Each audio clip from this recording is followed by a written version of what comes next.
Tu penses que l'humain a vieilli et gagné beaucoup de temps sur Terre? Et si je te disais, on n'a existé que les 70 dernières minutes d'un calendrier qui représente toute l'histoire de la Terre? Oui, 70 minutes. Et maintenant, que vas-tu rater? Reste jusqu'à la fin, tu vas voir des événements tellement fous qu'ils dépassent notre imagination. Imagine, si l'année calendaire représente l'âge de la Terre, le 1er janvier à minuit, c'est sa naissance. Le 31 décembre à 23h59, c'est notre présent.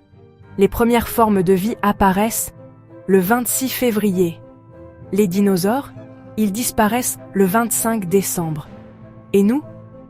On arrive à 22h50, la nuit du réveillon. Tu réalises? Toute notre existence est un clin d'œil dans l'immensité. Alors, quel futur vas-tu manquer? Quels phénomènes incroyables vont arriver quand toi, tu ne seras plus là? Commençons avec un objet céleste. En 2004, les scientifiques repèrent l'astéroïde Apophis. On craint un impact sur la Terre le 13 avril 2029, 2,7% de chance. Il mesure plus d'1 kilomètre, assez pour raser une ville entière. Puis on affine les données, et ouf, pas de collision cette fois-ci. Il passera à moins de 32 000 km de nous, plus près que certains de nos satellites. Un signal d'alarme, mais aussi un soulagement. Et ce n'est que le début. En 1986, il y a le drame de l'accident de Tchernobyl. Le réacteur explose, déverse radioactivité, et aujourd'hui, plus de 4000 km² restent inaccessibles. On estime que la zone ne redeviendra habitable que vers l'an 22 000.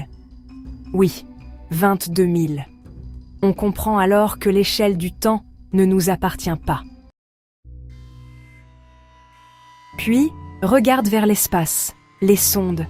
Voyager 1 et Voyager 2, lancés dans les années 70, s'éloignent de notre système solaire. Voyager 1 est l'objet créé par l'homme le plus lointain, 22 heures-lumière d'ici. Et si une civilisation proche croisait son chemin, elle pourrait découvrir notre Golden Record, cet enregistrement envoyé depuis la Terre. Un message dans l'infini.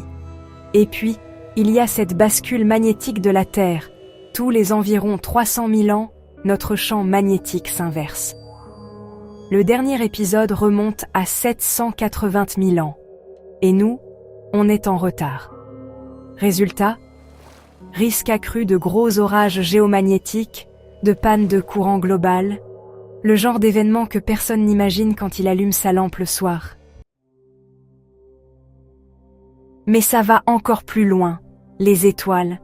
Prenons Bételgeuse ou Antares, ces géantes rouges sont prêtes à exploser. Techniquement, ça peut arriver demain, ou dans 1 million d'années. Quand ça se produira, l'éclat sera plus lumineux que la pleine lune pendant des mois. Tu ne seras sûrement pas là pour ça, mais ce sera un spectacle inouï. Et maintenant le chapitre ultime, notre galaxie. Voie lactée et Andromède sont en route l'une vers l'autre. Dans 4,5 milliards d'années, c'est la collision. Les étoiles vont danser, les galaxies fusionner, pour donner naissance à une nouvelle structure, Milkdromeda. Les trous noirs supermassifs vont se rencontrer, libérer une énergie inimaginable. Et toi, tu ne seras plus là, ou si tu l'es, tu ne seras plus toi. L'univers entier va changer de visage. Et si on pousse encore plus loin, dans 100 000 milliards d'années, la fabrication d'étoiles s'arrête. L'univers entre dans l'ère dégénérée. Il ne restera que des naines blanches, des naines brunes, des trous noirs. Le grand froid, l'obscurité. Oui, tu as bien lu. On pense même que notre propre Soleil, dans environ 5 milliards d'années, deviendra géante rouge, avalera la Terre, puis finira en naine blanche. Alors voilà. Nous sommes de passage. Une minuscule fenêtre dans l'immensité. Mais ça ne rend pas notre vie insignifiante. Ça la rend miraculeuse. Chaque levée, chaque étoile que tu vois, Chaque aujourd'hui, c'est un cadeau. Et si tu veux, tu peux choisir de regarder non seulement derrière toi, mais très loin devant. Parce que si l'univers, lui, pense en milliards d'années, toi, tu peux décider que chaque jour compte.